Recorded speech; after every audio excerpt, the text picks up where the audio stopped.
नमस्कार दोस्तों, great to India YouTube channel में आपका स्वागत है। तो आज हम CPU and instruction memory organization and input output organization के मोस्ट इम्पोर्टेंट एमसीक्यू सेट करेंगे। तो समय ना खराब करते हुए अपना पहला क्वेश्चन स्टार्ट करते हैं। ब्रेन ऑफ कंप्यूटर कंप्यूटर का दिमाग होता है। कंप्यूटर का जो दिमाग होता है वो होता है CPU, central processing unit.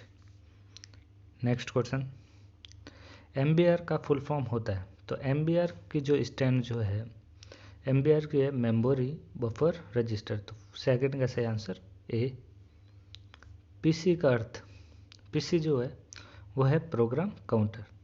Third का बी।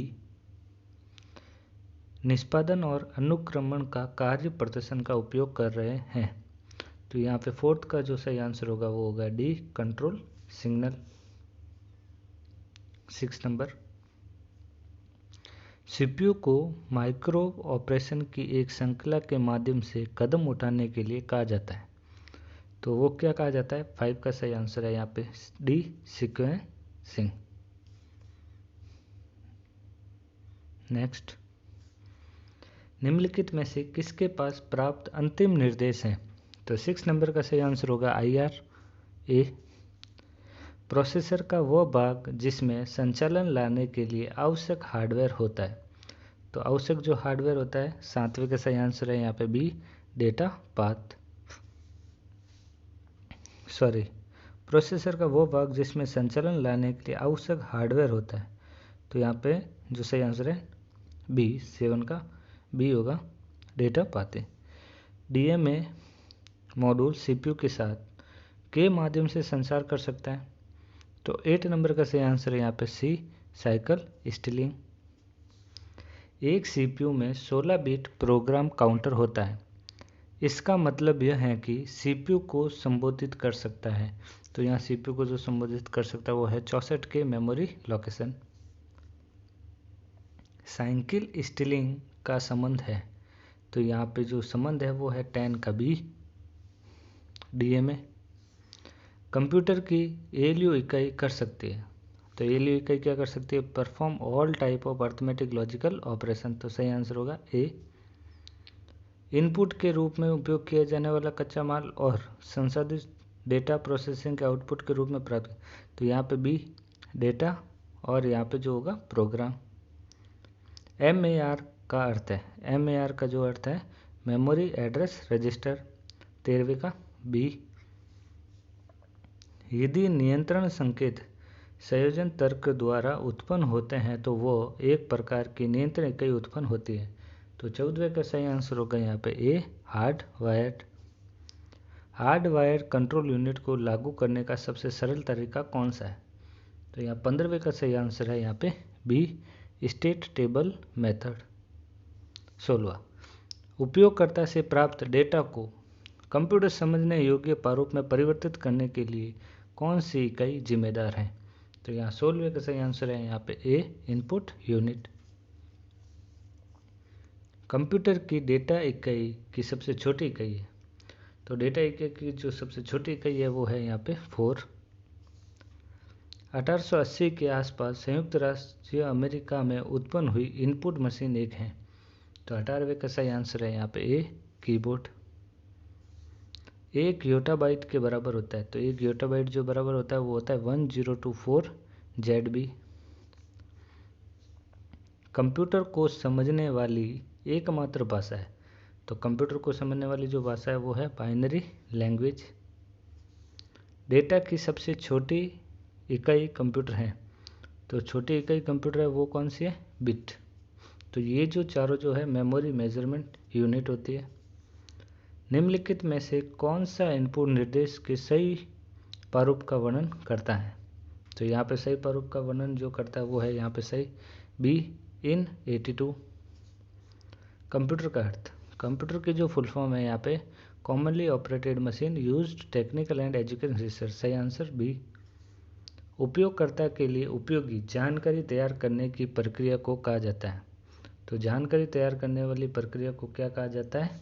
आउटपुटिंग। वीडियो का अर्थ, वीडियो का अर्थ तो वीडियो की जो स्टैंड जो है वो है विजुअल डिस्प्ले यूनिट। सही आंसर बी। एकल या एकाधिक रंगीन चित्र और चित्र देने के लिए उपयोग किए जाने वाले उपकरण को कहा जाता है। तो यहाँ पे 26वें का सही आंसर होगा ए प्लॉटर। लाइन प्रिंटर जो एक लाइन को एक बार में प्रिंट करता है, तो वो प्रिंटर जो होता है वो होता है ड्रम प्रिंटर।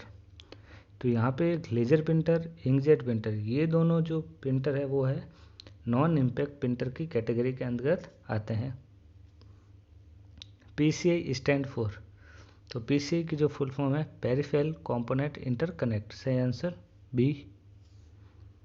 किसी डिवाइस से CPU से अपना कुछ समय प्राप्त करने के लिए उत्पन्न एक विशेष अनुरोध को कहा जाता है। तो यहाँ 29 का सही आंसर होगा बी इंटरप्ट। SVGA का अर्थ क्या है? तो यहाँ 30 का जो सही आंसर है be super video graphics array. कोई भी इलेक्ट्रॉनिक होल्डिंग जहां डेटा संग्रहित किया जा सकता है और बाद में जब भी आवश्यक हो तो उसे पुनः प्राप्त किया जा सकता है, तो वो किया जाता है वो किसमें? मेमोरी के अंदर। तो सही आंसर बी सी होगा इसका। CPU के लिए मेमोरी एक्सेस का सबसे तेज साधन निम्न में से कौन सा है? तो सबसे तेज साधन जो होता है वो होता है यहाँ पे रजिस्टर ए। मेमोरी का आकार मुख्य रूप से एड्रेस बस के आकार पर निर्भर करता है। तो यहाँ 33वें का सही आंसर है यहाँ पे डी मैन मेमोरी। निम्नलिखित में कौन सा एड्रेस बस से स्वतंत्र है? तो यहाँ 34 का सही आंसर होगा बी सेकेंडरी मेमोरी। CPU के आंतरिक रजिस्टरों का स्थान क्या है? तो आंतरिक रजिस्टरों का जो स्थान होता है वो होता है ऑन चिप। 35 का सही आंसर बी। यदि m स्मृति स्थानों की संख्या को दर्शाता है और n शब्द आकार को दर्शाता है, तो एक अभिव्यक्ति जो भंडारण क्षमता को दर्शाती है उसे क्या कहा जाता है? ए m × n। 36 का आंसर था ए। 37 एक बिट डेटा को स्टोर करने के लिए प्रयुक्त सर्किट को क्या कहा जाता है?